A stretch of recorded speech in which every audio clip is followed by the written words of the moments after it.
है। बेटी सबा हमारे साथ है। ये भी कुछ दिन पहले हमारे चर्च के मेंबर बने हैं। कुछ दिन पहले ये हमारे चर्च में आई है। खुदावंद ने इसकी ज़िंदगी में एक गवाही कायम की है। मैं चाहता हूँ कि वो बताए कि खुदावंद ने क्या उसकी ज़िंदगी में काम किया और क्या गवाही है की। जी बहन सबा।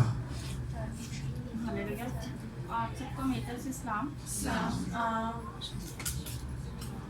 पिछले कुछ जो कलाम हुआ था कि भाई साहब ने कहा कि आप अपने आप को जब खुदावंद में मजबूत करते हैं, जब आप अपने आप को खुदावंद में यानी कि ठान लेते हैं कि हमने पाकरू को लेना, हमने खुदा की बरकत को लेना है, तो बाकी सारी चीज़ें जो हैं वो खुदावंद आपको देना शुरू कर देता है।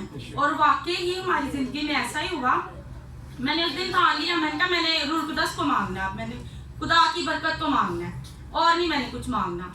तो मेरे दिल में ख्वाहिश थी, बहुत देर पहले, बहुत अरसा पहले मैंने ये ख्वाहिश की थी कि खुदावंद हमें गाड़ी दे, और खुदावंद ने कल ऐसा किया कि हमने गाड़ी ले ली अपनी। पहले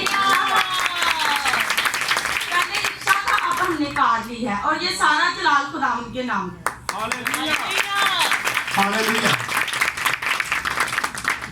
और ये खुदावंद के बंदा की वसीला से हुआ।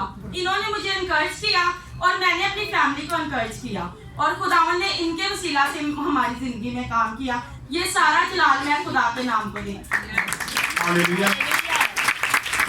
खुदा का शुक्र है कि खुदा पर जब हम भरोसा रखते हैं, जैसे आज, अब चले मैं बताता चलूं, ये जिस दिन पहले दिन हमारे चर्च में आई तो इसने एक बात कही मेरे साथ शेयर की।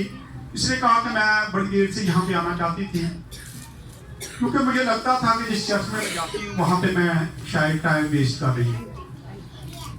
तो खुदावंद बार बार मुझे वार्ता था कि मैं यहाँ पे आऊँ। तो खुदावंद का शुक्र है कि आप इसके घर में इसको इजाज़त मिल गई है। पहले इसके चर्च में थोड़ी सी मुखालफत की, लेकिन खुदावंद का शुक्र है कि शायद आज वो भी आया है।